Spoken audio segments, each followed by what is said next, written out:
Matthew chapter 13 verse 30. మత్తయి సువార్త 13వ అధ్యాయము 30వ వచనము. Let both grow together until the harvest, and at harvest time I will tell the reapers, gather the weeds first and bind them in a bundle to be burned, but together the wheat into my barn.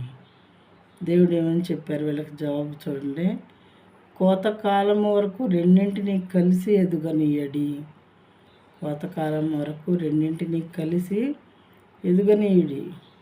శత్రువు పెట్టినటువంటి weeds, మరి లోకంలో ఉన్నటువంటి మనుషులు రెండు రకాలు. ఒకటి మంచి ఫలాలు ఫలించేవాళ్ళు, రెండు చెడ్డ ఫలాలు ఫలించేవారు. ఒకళ్ళు దేవుని హృదయానుసారంగా జీవించేవారు, మరి ఒక జనమేమో సాతాను మరి హృదయానుసారంగా జీవించేటటువంటి వారు. అంటే వాళ్ళు చెడ్డ పనులు చేస్తూ ఉంటారు, దేవుని సంతోషపెట్టాలి అనేవాళ్ళు మంచి పనులు చేస్తూ ఉంటారు. అయితే దేవుడు ఏమంటున్నాడంటే, మేము వాటిని పిరికివేస్తాం ప్రభు అని చెప్పి పనివారు ఎప్పుడైతే అడిగారో, వద్దు త్వరపడబాకండి, మీరు వాటిని పెరికే క్రమంలో పొరపాటున మంచి వాటిని కూడా ఏమైనా ఒకటి రెండు పీకేస్తారేమో, మంచి వాటికి రకమైన హాని జరగకూడదు. కాబట్టి రెండింటినీ కలిసి లాస్ట్ వరకు ఎదగనివ్వండి. లాస్ట్ వరకు, లోకాంత్యం వరకు, మరి పంట పండే వరకు కూడా రెండింటినీ కలిసే ఎదగనివ్వండి.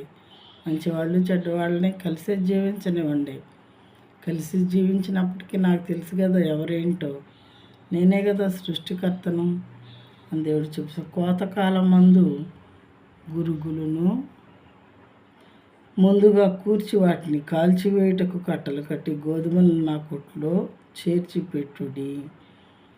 కోతకాలం అప్పుడు కోసేటప్పుడు మాత్రం గురుగులను వేరుగా కోసి వాటిని కట్టి ప్రక్క పడేసి కాల్చివేయండి. గోధుమలను మరి బాగు చేసి చక్కగా కళ్ళెంలో వాటిని నూర్చి నా కొట్లలో నింపండి అని చెప్పి దేవుడు కోతగండతో చెప్తాను అని చెప్పి అన్నారన్నమాట.